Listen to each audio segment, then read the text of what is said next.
show everybody what my new course, Master English Grammar, looks like. It will be available on Udemy, and you can see it right here, right next to me. You can see me right in front of the board. And what you might notice is that the quality is a little better than usual. Yeah, very often for my YouTube videos, I don't faff around, I don't mess around in order to get the best quality. But for Udemy, I do. For the Udemy students, for those students that are putting their hands in their pockets to make sure that, that I get rewarded for my efforts. For those students, I certainly do make an effort. And so the lessons on Udemy, they all look like that. They're all good quality. You can see all the words on the board. There's no nasty light shining from the top of the board like there always is on a YouTube video. I've made a big effort to make sure that that doesn't happen. Now, I just wanted to show you some of the sections on Master English Grammar, and that's because I figured that some of you would like to see the sections on Master English Grammar. So let's see what's involved in the course. Section 1 is present and past tenses in simple and continuous. Section 2, present tense in all aspects. That means present simple, present continuous, present perfect, and present perfect continuous. We have 4 aspects in English: 4 aspects in the present, 4 aspects in the future, 4 aspects in the past, 4 aspects for modal verbs, 4 aspects for gerunds, 4 aspects for 2+ infinitives. That's the way English works. And so that's the way you will be taught on this course. So you've got the present tense in all aspects. You've then got the past tense in all aspects. And that's what this lesson is about. I compare when the police arrived, I stole an apple, I was stealing an apple, I had stolen an apple, and I had been stealing apples. And I hope that that will show you how we use those 4 aspects and why the simple aspect is far more common than all the others. And then continuous, well, maybe perfect, but perfect continuous we very rarely use, to be frank. Now, after each one of these lessons, you go on to a quiz. So don't think that these are just downloadable videos. It's not just downloadable videos. It's going to be about 20 hours at least when the course is first launched. There'll be 20 hours of downloadable videos, but you do also get to do quizzes. So here is the quiz, yeah? And you can see question 1. I don't know if that's not big enough for you. Maybe I should try, how does one zoom nowadays? Is that right? Yep, that's right. I'm not so stupid. Okay, at 1 o'clock, a young man, and you've got to do the tenses. Look, into the shop. He, a dark suit and tie, and he, suspicious. So what's the answer here? Well, at 1 o'clock means we know when. So the first action is the first action in the story. It's just a young man came, and we've got came, so that doesn't help us. Okay, with the verb wear, we usually use was wearing because he was in the middle of wearing a dark suit and tie. He hadn't finished wearing a dark suit and tie. He was in the middle of it. And so was wearing, came and was wearing is correct. But hold on, is it was looking or is it looked? And he was looking suspicious or he looked suspicious? Well, to be honest, in conversational English, you may well hear he was looking suspicious, but in formal English, we ought to say he looked suspicious. And that's because look is a stative verb. When you say he looked French, yeah, you don't say he was looking French or he is looking French. He looked suspicious and not he is looking suspicious.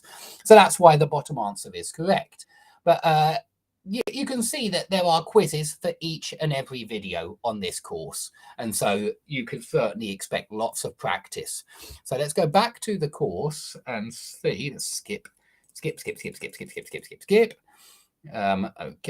I skipped a lot there. Maybe if I just click that, it will go back to the videos. Okay. I'm going to have to zoom out, I think, a little bit. And then go on to the curriculum, and then hopefully I'll be able to get back on preview as student. Okay, I'm going to have to stop sharing for a second. Sorry, guys. I always find this a little bit hard. Okay, that one. Share. Okay, so that's the quiz. Let's look at some of the other sections. You've got the future tense in all aspects. Of course, you've got lecture, quiz, lecture, quiz, lecture, quiz. And the last lecture is on all tenses, the signal words in all the different tenses. Okay, then we go on to questions. questions, subject and object questions, questions without auxiliary verbs, reported questions, indirect questions, and then a long lesson on auxiliary verbs, which are very important and rather challenging.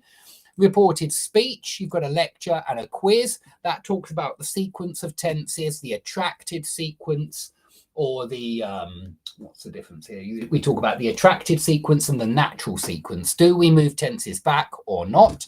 I will talk about that in that video.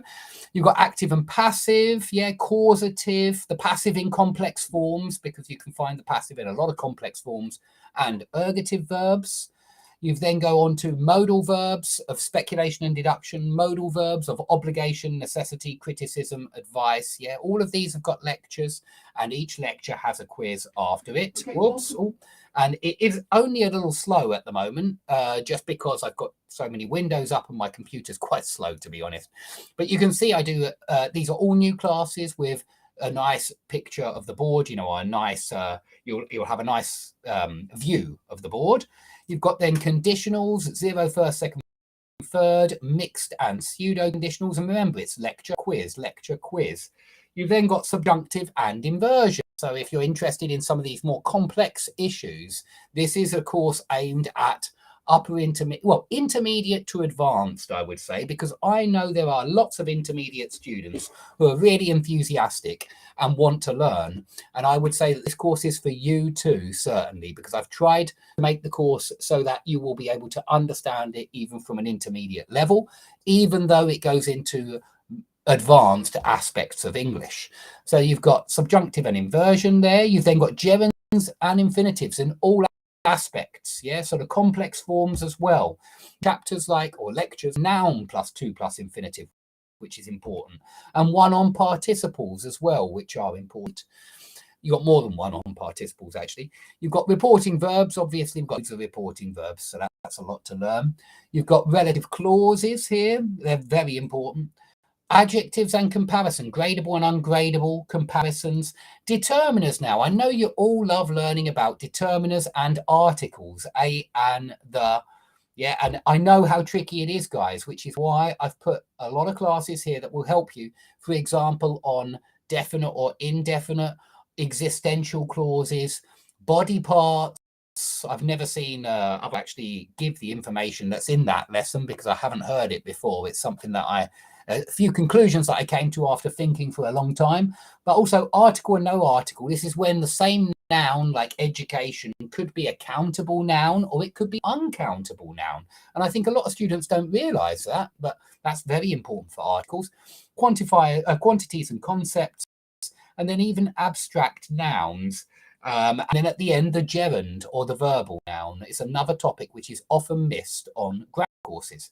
So that's your section on determiners. You've got confusing vocabulary, used to, it and there, so, such, as and like, say, speak, talk, tell, who, whom, whose, what versus which, before versus until, ellipsis and substitution, conjunctions, prepositions, and conjunctive adverbs. That's linking words, really, concession and contrast, cause and effect. You don't see a quiz each time here, and that's just because this section is not finished yet, but it will be lecture, quiz, lecture, quiz, lecture, quiz.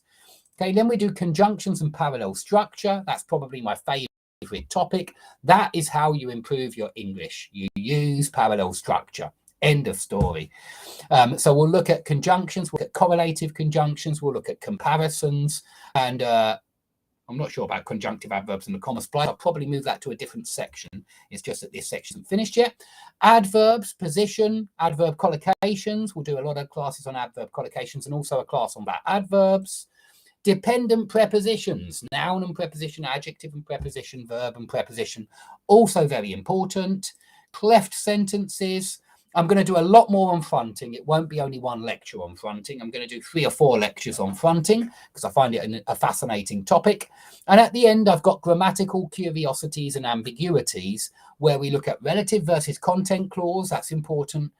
Participle versus gerund. That's important. Possessive gerund. It's pretty important as well.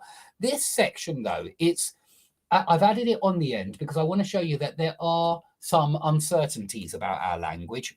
And this is where I'll put the uncertainties. In the rest of the course, I'm going to try and give you certainties. But in section 23, I have to come on to the part of English which is a grey area, yeah, of what's correct and what's incorrect. And that's why we're doing possessive gerunds, participles and gerunds, copular or regular verb. And also this had lesson, which I've done before on YouTube. And so perhaps many of you might be familiar with that one. But that's where the course ends. And when you finish the course, I'm going to put an assignment in there. And the assignment will be for all of you people studying for an exam, because I know many of you have an IELTS exam or an FCE or a CAE. And I know that this is really why you're studying grammar. You want to pass that exam. And so I will have assignment at the end where I want you to write 200, 250 words, something like that. I'll check how many words it is on the Cambridge exams and we'll use that word count. And I want you to write an essay for your exam. Let me know what exam it is and I will mark your essay and send it back with corrections and maybe with a few sentences that offer some advice on how to improve it. And so that will be available to everybody. Even if you're not doing an exam, you will be able to write 200 words, send it to me, and I will correct it. And I want you to try to activate any new ideas, any new grammar, any new vocabulary that you have learned from the course in order to check that you have understood precisely how you use the new grammar, the new vocabulary, or whatever it is. And so there will be the opportunity to have your work marked as well on the new grammar course. So I know what you're all thinking, guys. You're all thinking, take my money, Dave. Just take my money. It sounds like a fantastic deal. And you're right. It is a fantastic deal. So you'll have the videos, you'll have the quizzes. I've actually added a lot of extra resources on there. I could show you some of the extra resources. They're things like tables. Perhaps I'll quickly do that now because I'm adding extra resources on there because I know you all like documents that show a nice overview of the tenses or a nice overview of conditionals or a nice overview of linking words. And so I'll be doing that. I'll be writing little summaries that I'll be sticking as resources. So let's see if I can find where I saved it on my computer, this kind of thing. Pretty sure it was in exercises for the website. And what did I call it? I'm not sure now. Called it present tenses or... Sorry guys, 1 second. Not sure now. Let's have a quick look back at the start of this course. What have I called it in resources? They're just tricky irregular verbs, but resources, present tenses, okay. So, no, it wasn't that. It was a, okay, not sure where I'll have to actually have a look on my computer to find, I think I know where I've got it. I think it's going to be, there it is. Yeah, okay, and let's just look at table of tenses. Okay, so I'll also be giving you the following. Hold on, let's just share a window now. Here we go. Stuff like this. This is a table of tenses, yeah, and it's just to let you know, so you can have a nice overview. That doesn't tell you much. That's just a table of tenses, yeah. But if we look at some of the other tables, hold on, I'm doing a lot more than just that. I'm doing things like, yeah, exactly like this, stative verbs. Hold on, make sure I've got that. Oh, yeah, it's confusing this. What do I press? Share that one. Yeah, there we go. So you've got all of this about stative verbs, stative and dynamic verbs. And these are going to be free resources that I add to the course as well. Okay, so you're getting a lot of different stuff. You're getting free resources, just like I gave a free ebook, a free 329-page color ebook with hyperlinks as well as free on the Master Phrasal Verbs course. And if you haven't bought that yet, guys, what the hell are you doing? Get out there and buy it as soon as possible. And then you will be able to have a look at the wonderful book that is Visual Phrasal Verbs. This will be in your, well, on your hard drive because it's a PDF that you get for free. I don't send you a physical copy, but please do buy the physical copy if you like the PDF. I certainly bought the physical copy because I certainly like the PDF. So you get that if you do the Phrasal Verbs course, but with the new Master English Grammar, I'm going to put it up for sale for $9.99. I know it's crazy. I know it is. When you're getting your work marked as well, you're getting all these free resources, you're getting all the quizzes, all the downloadable videos. And I forgot to mention, I add videos every month. And so the course gets bigger and bigger and bigger. And anybody who's already bought the Master Phrasal Verbs course can vouch for that information. They will tell you that that's certainly the case. I am adding new lessons, because when I do a new lesson on phrasal verbs, I don't think, oh, this will be the start of my next 25-hour course. No, I just put it in the first course. It's the easier thing to do.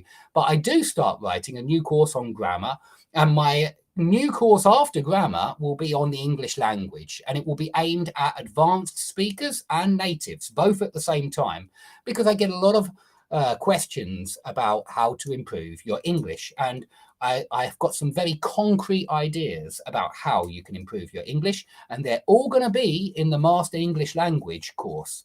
But Master English Grammar is my course for TEFL students from intermediate to advanced. I actually recommend it for all those levels, from intermediate to advanced. And that's what I want you to go out and buy. If you're interested in grammar, if you find that interesting. And yeah, and so let's see. The essay which you need to write, somebody's just asked which topic. Well, that is completely up to you. If you are doing an IELTS exam, I expect you to practice and send me a typical IELTS essay answer. But if you are not doing an exam, I don't mind what you write your 250 words about. That will be completely up to you. But yes, that assignment will be part of the course. Okay, but I want to make it flexible, because I know that some people are learning English grammar for fun, and some people are learning English grammar for an IELTS exam. Some people are learning English grammar for a CAE exam. That's the Cambridge Advanced exam. Some people are doing GMAT. Who knows? There are a lot of different exams out there. And so whatever you will find useful. The Master Phrasal Verbs has an assignment as well, but I've made that 10 sentences just to try to encourage people to practice using the new vocabulary. And that's why I didn't make it an essay. But on this one, this is for grammar. It's aimed at serious students, so students who take exams, and that's why I've decided to make the assignment a typical essay assignment. But I'm happy for any other, I see my cat's just suddenly coming to view. I'm happy for any other topics to be discussed in this written essay. Okay, so thanks everybody for coming. Thanks for watching. Please go out there and get these courses as soon as you can, and you will have a lifetime membership, certainly, and you will have downloadable videos, quizzes, resources, ebooks, assignments to do. So plenty to keep you busy, and at a very reasonable price. Okay, thanks everybody for watching. I will see you all soon.